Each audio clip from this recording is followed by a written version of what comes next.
great pleasure for Nell Murry. With great pleasure, I would like to introduce you as a natural storyteller. Nell was born in the Chinthe state of northeastern Burma. Her Burmese mother was of minor nobility, and her English father was a teakwood forester who worked in the area.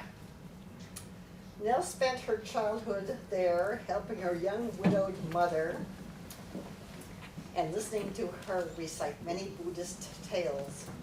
These gave her the background on traditional Burmese storytelling, of which she's become a master.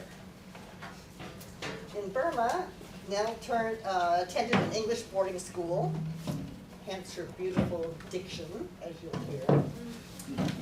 Later, after marrying an American businessman working in Burma, she moved with him to the Philippines. Unfortunately, he died very young, leaving her a beautiful widow with 4 young boys. But through pluck and endurance, she found herself jobs, educated her sons, and moved to the United States. She is now the proud grandmother of 8 and the great-grandmother of 5. However, she never forgot the stories she learned at her mother's knee. Many of these are Jataka tales, ancient stories, purportedly first told by the Buddha himself in the 6th century BC in northern India. The historic Buddha claimed he could remember 365 previous lives, which described his moral advancement from low animal form to higher human being. The Buddha, through strict meditation, became an enlightened being who, having achieved complete understanding, could attain nirvana and never have to be reborn. This is the ultimate goal of all good Buddhists. But each Jataka tale demonstrates a learned lesson by the Buddha to be on his road to perfection. Now, the last 10 lives of the Buddha are most known to Asian scholars. It is Nell's gift to us today that she is able to recite an even earlier story. This story deals with a previous life of the Buddha to be, in which the Buddha to be has to deal with the Chinthe, or lion. And now Nell will tell us this wonderful tale.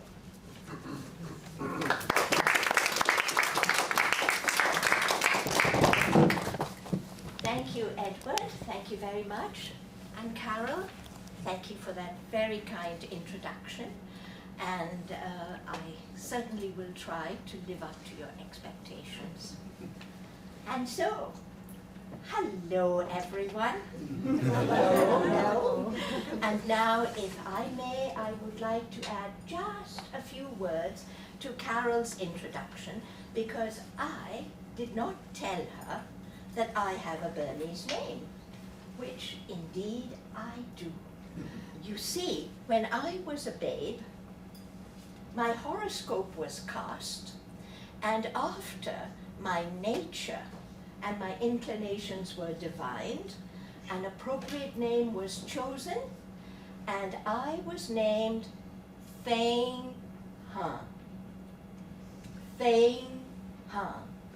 And its meaning, are you ready?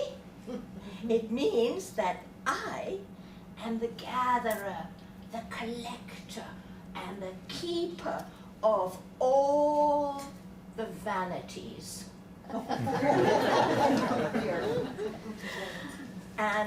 But be that as it may, today, because of my gray hairs, I am now called Pwa Pwa. And the story I'm about to tell you, in my opinion, is myth. But of course, there are those who say it is legend, in that it is only too true, but it cannot be proven. But whether my tale is myth or legend, that big decision, my friends, I leave entirely up to you. And so, shall we begin? Yes. Whoops. Am I too low? I wonder, perhaps I should stand. It's all right. Okay, I'll take that. Sorry. Thank you. My story took place a long, long time ago. In fact, approximately 2,500 years ago, in a country that was ruled by a young king. Now, he was a good monarch. He was well loved. The land prospered, and the people were happy. And then came the momentous day when their firstborn child was born. A beautiful, bonny baby girl. And oh, there was rejoicing all over the country.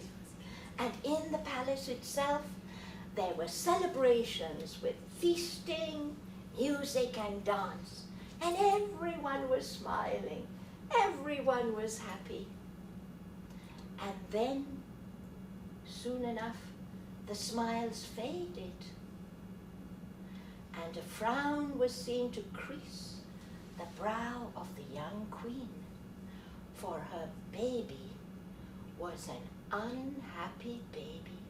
She fretted and cried all the time, till the young queen in despair wrung her hands and just didn't know what to do. So finally she decided she simply would have to discuss this matter with the king. So she went to her husband and she says, "My lord, I just don't know what to do with our babe. She cries and cries all the time. I know she isn't ill, for she doesn't have a fever, and she doesn't cough. She doesn't have a cold. Her little nose doesn't run. I just don't know what is wrong. She just frets so." "Perhaps she's hungry," said the king. "Oh, no, my lord. Why, our little royal highness has two wet nurses, and their milk is rich and free-flowing. And whenever we suspect the babe is hungry, we put her to the breast." No, she's not hungry." "Gas?" said the king. "Gas?" said the queen. "No. Why, the baby, after every feeding, she's put on the shoulder and she's burped. No, not gas. And it isn't discomfort from a soiled diaper either, because the moment there's a little bit of moisture, her diaper is changed. And love? Why, everyone loves her, and everyone is just waiting to cuddle her, to rock her, to sing to her. She's got all the love in the world. No, that isn't the problem." Said the king, and he pondered the matter. And then he said, "I think we should consult a holy man. It is time for the child's horoscope to be cast, and perhaps that will shed some light on the matter." "Oh, yes, please," said the queen. And no sooner were the words out of their majesties' mouths when a messenger was sent post-haste over hill and dale to a remote area where dwelt an ancient hermit. Now the hermit received the messenger and in fact surprised the young man when he said, "Ah, you have arrived at last. What has taken you so long? I have been waiting for you these many days past. Now, give me the child's date and day and hour of birth, and then return to the king and tell him to await upon me on the first day of the next full moon."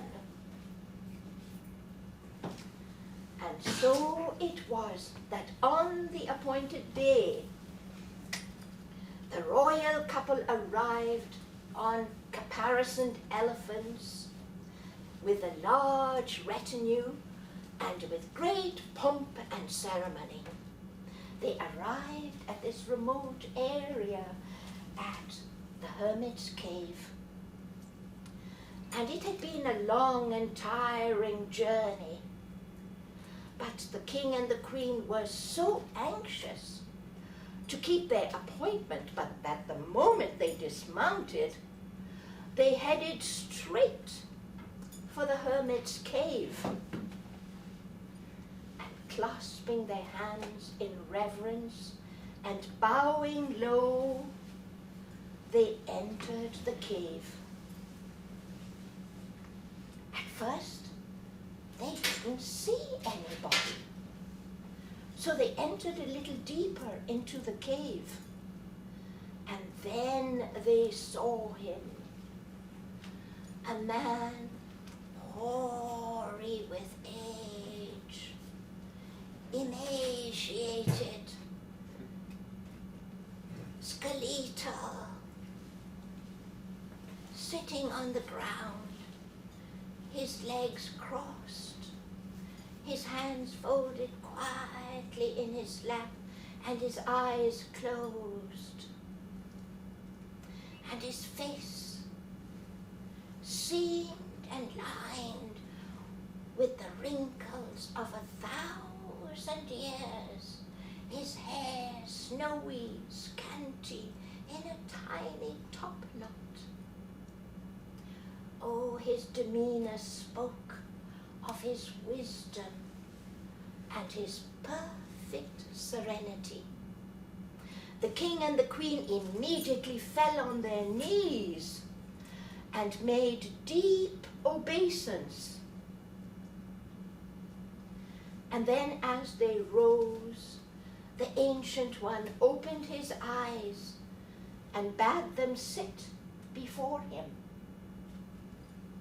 And when the formalities were over, the king said, "Your Reverence, Your Holiness, we are so anxious about our babe. She frets and frets all the time. Please, can you advise us on this matter?" And the Ancient One nodded. Then he picked up a small piece that had been cut from the spine of a large palm frond and incised upon it in black were the uncial letters of Pali, the ancient language of the Buddhist scriptures. This was Her Little Royal Highness's horoscope. He studied it for a long moment. Then he put it down, and he picked up a slate and a slate pencil. And then he made some very quick calculations.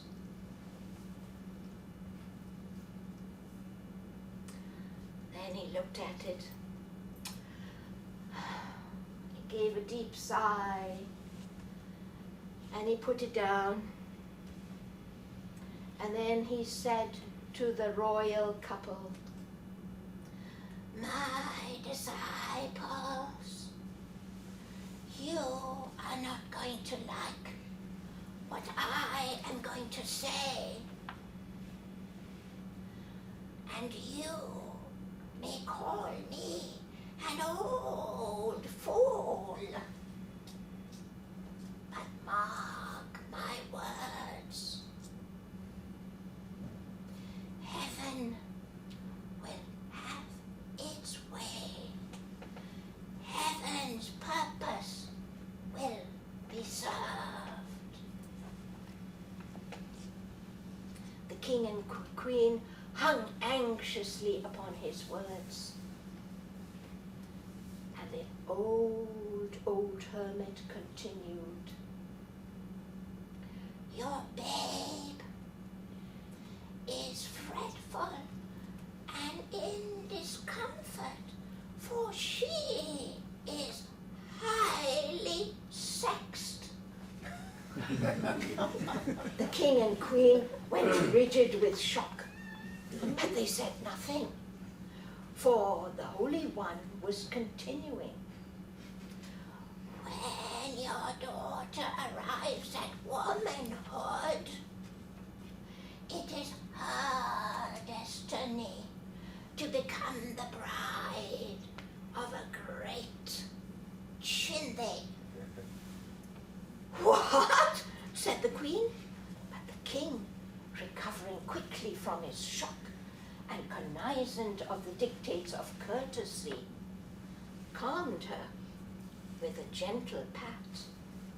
And then he said to the Ancient One, "Your Reverence, we thank you.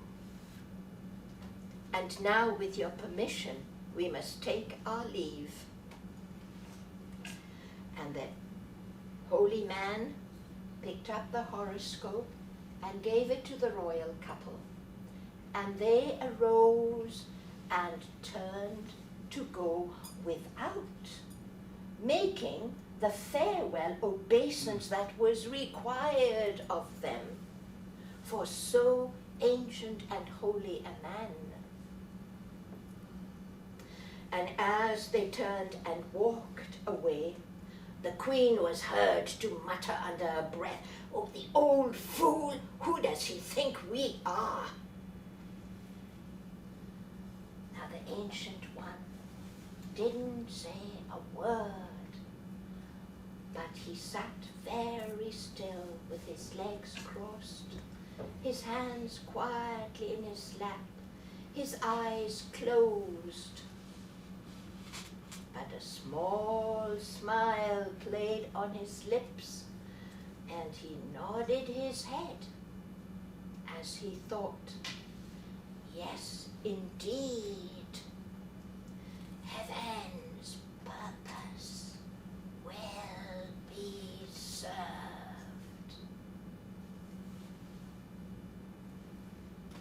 Now the king and queen didn't believe a word of this prediction. "Rubbish," said the queen. "Ridiculous," said the king. "Utter nonsense."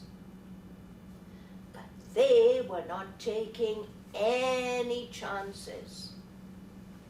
And as the little girl grew, she was never permitted to be alone. She was always surrounded by her nannies, her ladies-in-waiting, the chamberlains, the bodyguards. And in spite of it all, she grew into a comely, charming young lady. Everybody loved her, for she was sweet and gentle, and she was kind and generous. And when her 16th birthday approached, she said to her parents, "Oh, please, mother, please, father, may I celebrate with a grand picnic?" "A picnic?" said the king. And the queen, who tended to indulge her daughter said, "What harm can come of a picnic? Let her have her picnic." And so it was that when the morning dawned, a large group of picnickers, merrymakers, descended from the palace and came down to the caravan of carts that were waiting. Carts that had been bedecked with ribbons and flowers, and the bullocks that would draw the carts were decorated too with flowers, with bells around their necks. And so the royal couple climbed into the first cart, and the princess and her friends followed in the second cart. And in the third cart rode the royal band, for the entire party would be entertained all day most royally. And so off the caravan started most merrily to the picnic grounds. They didn't travel far, and soon they arrived at a beautiful, placid blue lake. There it was by the edge of a great forest, and surrounding this lake was a large meadow, verdant with dewy grass, fragrant, fresh. Oh, what a beautiful spot this was, so serene. And the caravan stopped, and the servants all jumped down, unloaded the carts, and while the cooks were busily preparing the luncheon, some of the picnickers walked around and explored the spot, this beautiful, serene spot. The older people sat beneath the shady trees. They fanned themselves from the heat. Some of them sipped their green tea. Some of them smoked their big cheroots. Others chewed betel nut. But all of them gossiped. Oh, they were having a good time catching up with who's doing what and where and when. But the young people, where were they? That's right. They had all run to the lake, and how they jumped in. And ooh, they shivered deliciously from the touch of the cold water. And they were having a splendid time swimming, throwing water on each other, laughing, joking, and oh, they were enjoying themselves tremendously. And their joyous cries resounded over the entire area. And then a deathly quiet descended upon the entire group, for from out of nowhere appeared a magnificent Chinthe, a lion. And there he stood at the edge of the forest, silently surveying the entire group with his inscrutable golden eyes.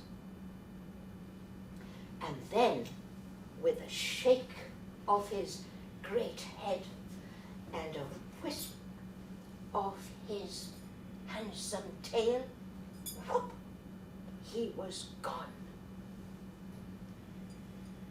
No one moved.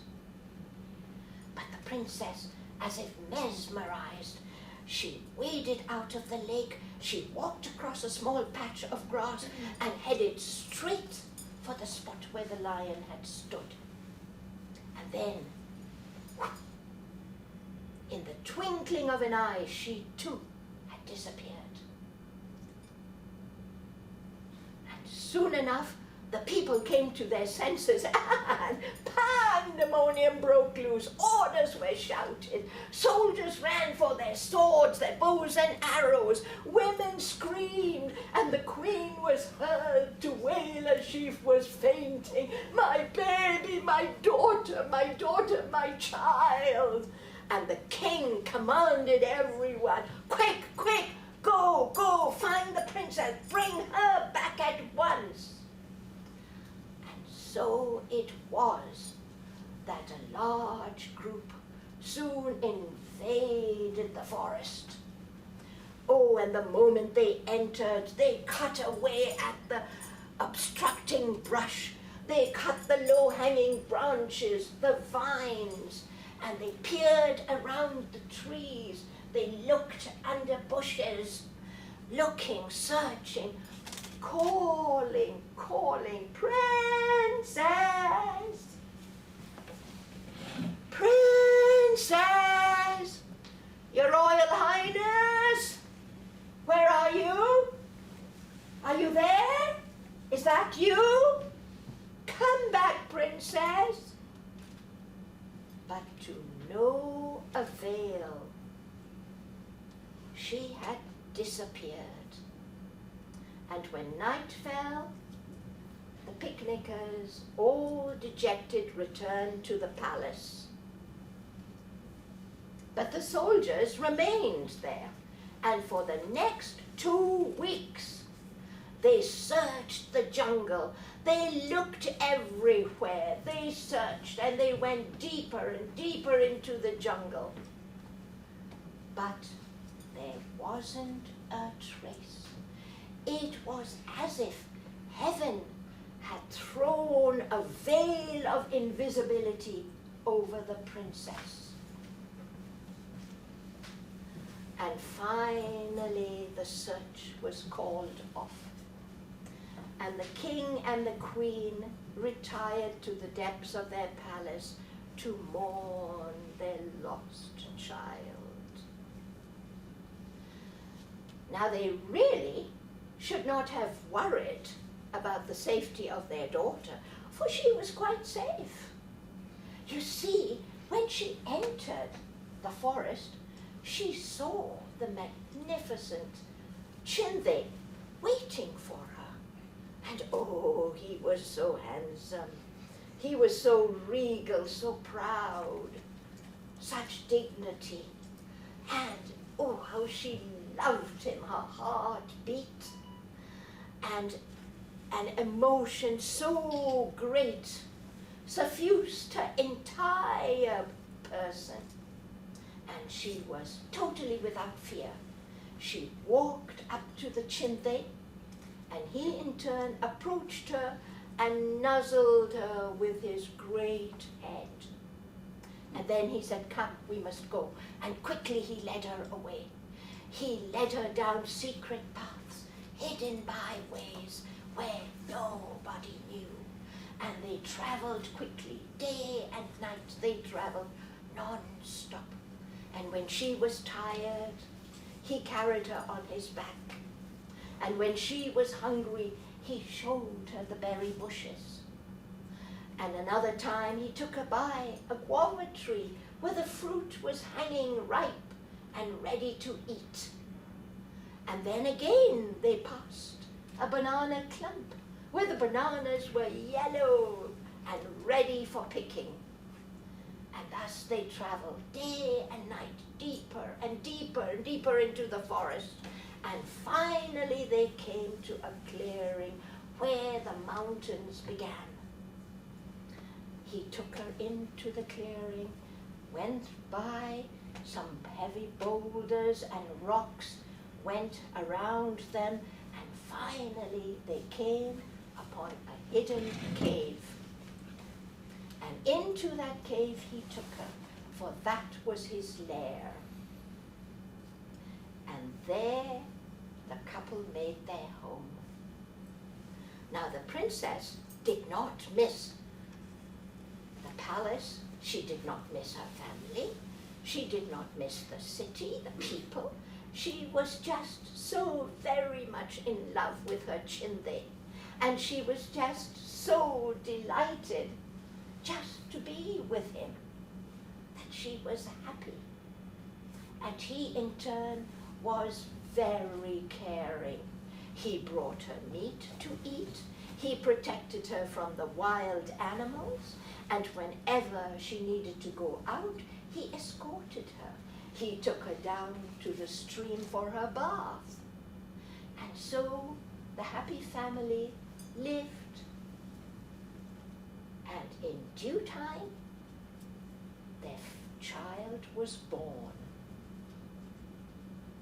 Oh, the little one had 10 little fingers and 10 little toes, a cute little nose, and 2 sparkling black eyes. He was a perfect little human being. And oh, how the lion doted on his baby. At night, when the breezes blew and it was cool, he kept her by his great body, kept her warm. I mean him, sorry. And as the little one grew and became a toddler, did the lion even growl when the child pulled his mane? Oh no. Or tugged his tail? No. And of course, he got to ride on his father's back wherever he went. And so the little family lived very happily here. But time passed, as time must. And when the boy was 5, he said to his mother, "Mother, why is Father so different from us?" And a tear fell from the corner of his mother's eye, for she knew she would never tell her son an untruth, and because she had dreaded this moment. But she explained to her son, "Your father is a great Chinthe. He loves us, and we love him. But we are human beings. But we love him, don't we?" "Yes, we do." "All right." Now this little boy was very bright, and of course he was full of questions. So one day he said, "Mother, I don't see any other human beings here. I see other Chinthes like Father and animals.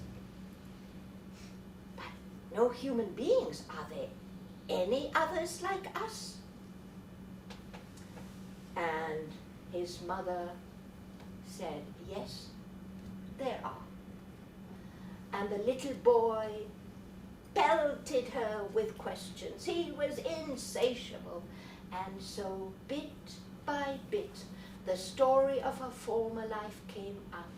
The city teeming with people, the opulent palace, the wonderful feasts and food, the games she played, her toys, her friends. And to this little growing boy, that place became a most wondrous place, a magical place. Oh, how he would love to go there, how he would love to have friends to play with. And the more he thought of it, the more he asked himself, if we want so badly to go there, and that is such a magical place, why don't we just go? Why do we stay here? Then he answered himself, "Oh, because of Father, because we love Father. That's why we stay." And as the years passed, he longed more and more to go to that wonderful place. And the more he longed, the more angry he got that his father was keeping him here, for this was his father's place. And resentment began to build within him. And slowly that resentment grew, and it became bitterness, and it consumed the boy. And when he was 13 years old, he said to his mother, "Mother, take me away from this place. I want to go where you came from." And his mother wept, for she loved her Chinthe. But how could she deny her son his heritage? How could she deny him his learning, knowledge, his growth? She could not. So she knew what she had to do. "Yes, my son, I will take you away, but not just yet. The journey is long and arduous and very dangerous, and there is no one to protect us. You are just a boy, so we must wait until you have grown into a man, and then we will go. I promise you." So the boy bided his time. And when he was 16 years old, he had grown into a handsome lad, tall, strapping, athletic, fleet of foot. Oh, he could climb every tree in the forest. He knew every berry bush, the ones that were good to eat and the ones that were not. And he knew where to go looking for mushrooms. And he could differentiate the poisonous ones from the non-poisonous ones. He knew every fruit tree. He knew the guava, he knew the mango, he knew the papaya trees. Oh, and best of all, when he had been a little tyke, his mother had fashioned him a little bow and arrow. And as he grew, he had worked and made himself other bows and arrows to suit him as he grew taller. And now he had a lethal weapon, a bow and arrow that he had worked on very well. And he had become, from daily practice these many years, he had become an expert archer, so much so that no prey ever escaped his arrow. He went to his mother. He was ready.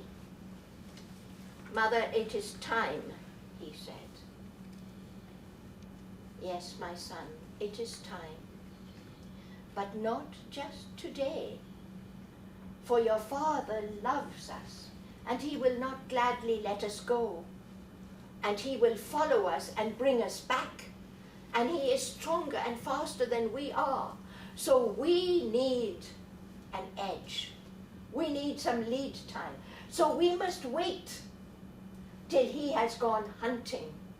And when he goes hunting, he will be gone for 2 or 3 days, and that will give us the lead we need."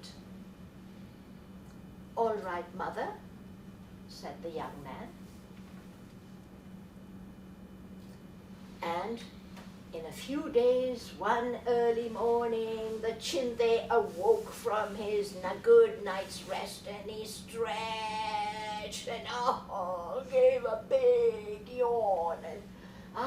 And he said to his wife, "Mother, I'm hungry. I think I'll go hunting this morning. But I won't be gone long.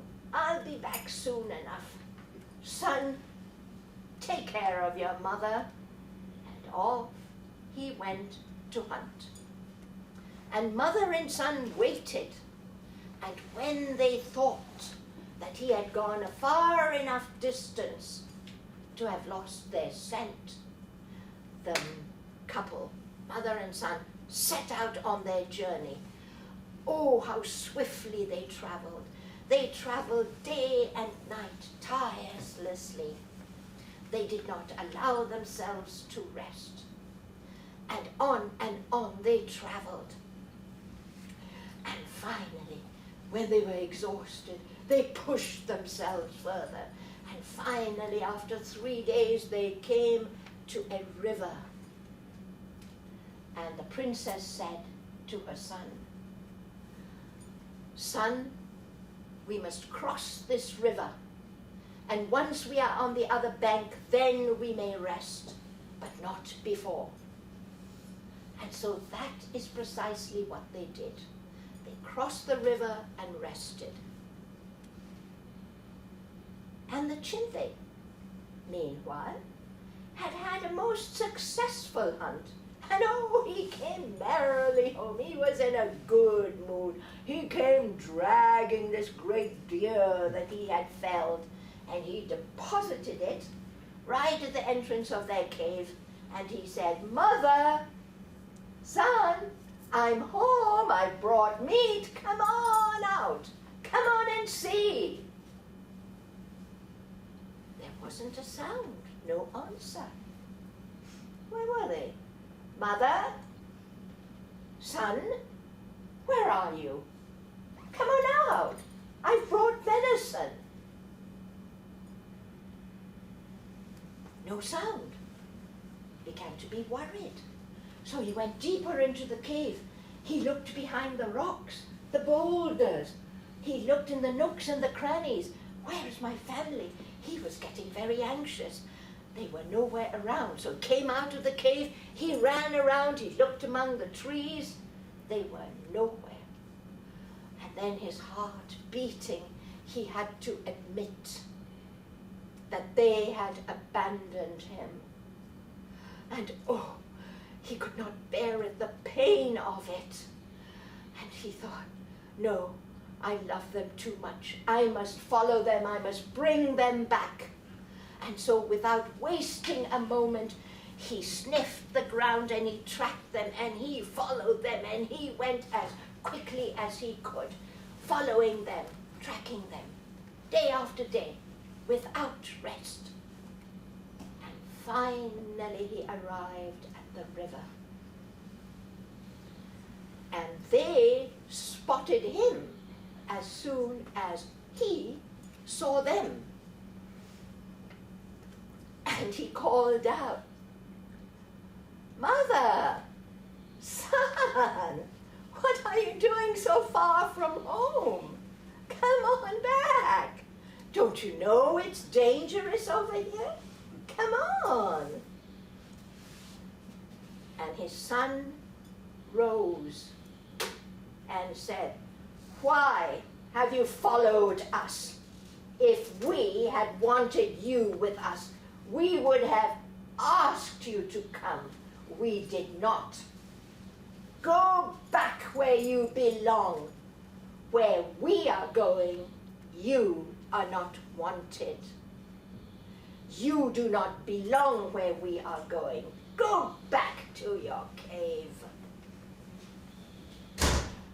Now the Chinthe ignored his son's disrespect. And he said, "Oh, son, forget that foolishness. Come on now, come on back. It's dangerous here for you. And let's all go home. I have brought venison, your favorite meat. And we'll all have a good dinner and then we'll be happy together again." Happy? Here in the jungle? You are happy here. Go back where you're happy. Go back to your cave. You're nothing but an animal. We are human beings, and where we are going, you cannot come.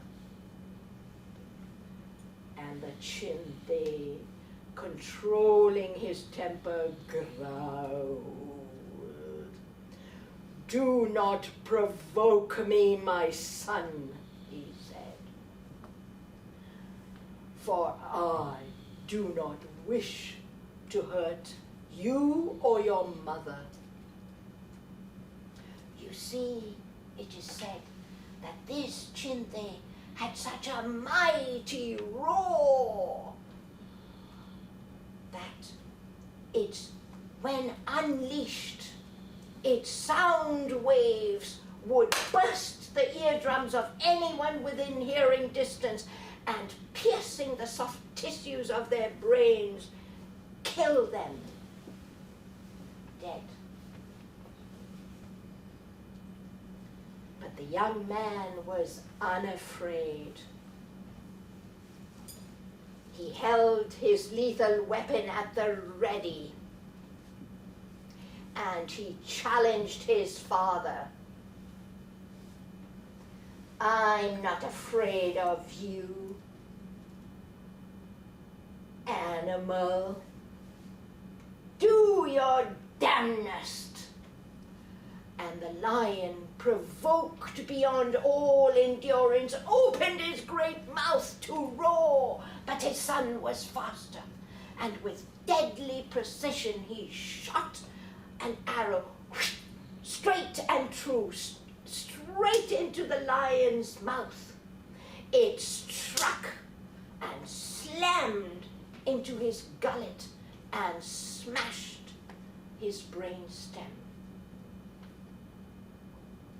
Without emitting a sound, the great Chinthe sank to its knees, and there upon the golden sands by the blue river, his great heart broke, and he died. Now the young man turned away from the agony of his dying father, ignored it, ignored his mother's tears, took her by the hand and led her away. And our story tells us that mother and son made it safely back to the city. The princess was recognized at the palace. She was welcomed with joy.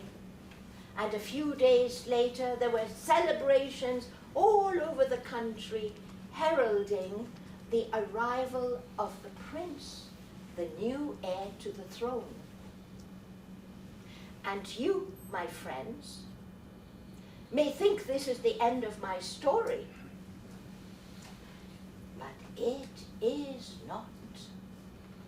Instead, it leaps over the span of 500 years, and it takes us to the Gautama Buddha as he sat meditating beneath a bo tree. How quietly he sat, his legs crossed in the Virasana position, his hands folded in his lap in the meditation gesture, in the Samadhi mudra. His body was totally relaxed, his breathing deep and even, his mind clear of all thought, clear as crystal, and he meditated deeper and deeper and deeper. He went into his meditation, and then from within the depths of his memories there arose a vision. And in that vision he saw a young man, handsome, tall and strapping, saw him pick up a lethal weapon, and then with deadly precision shoot an arrow straight into the open jaws of a great and magnificent lion, where it slammed into his gullet and crushed his brainstem. He saw the Chinthe sink to the ground, and there on those golden sands by this beautiful blue river, he saw him die. And he saw the young man turn away, ignore his dying father. And he ignored his mother's tears and led her away. And suddenly, within the Gautama Buddha's bowels, there formed a great heat, and expanding, an awful heat. It rose slowly up his body, expanded over his chest, and oh, it squeezed the life out of him and choked him, and he could almost not breathe.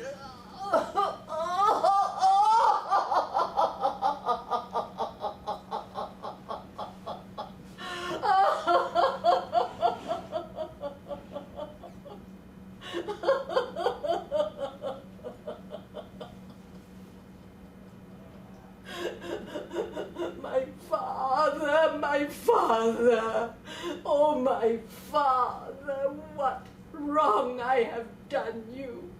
Oh my father, forgive me, my sin.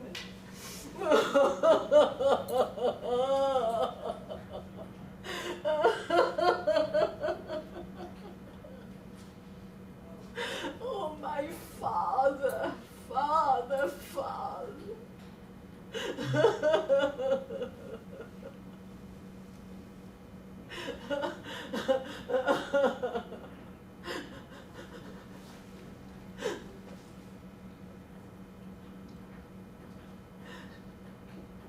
And when he could weep no more, he opened his eyes, and he saw his disciples all looking at him in astonishment. And he said to them,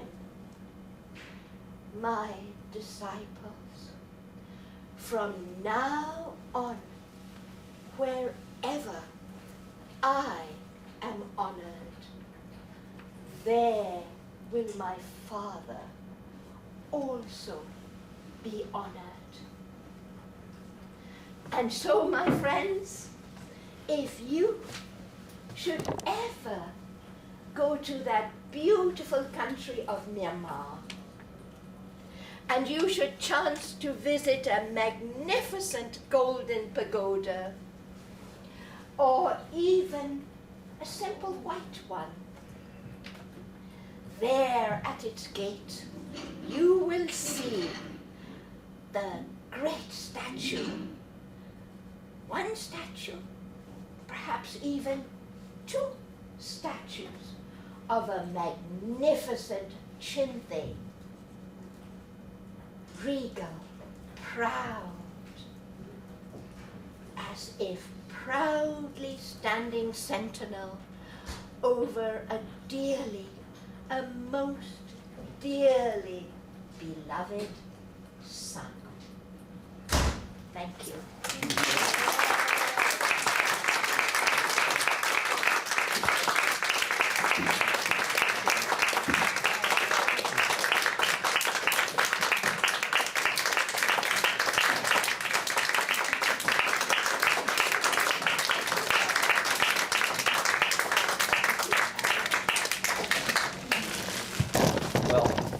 We have worked quite a bit on getting this gallery together, but overall I can say that this was one of the best closing ceremonies we could have wished for, absolutely. And thank you so much Thank for you. coming. We have a few gifts for you Oh, to my take home with you, goodness. some Yale memorabilia. and Oh, whatnot. well, that will be wonderful. Absolutely, we really appreciate it. So we'll give Nell Thank another you. round of applause.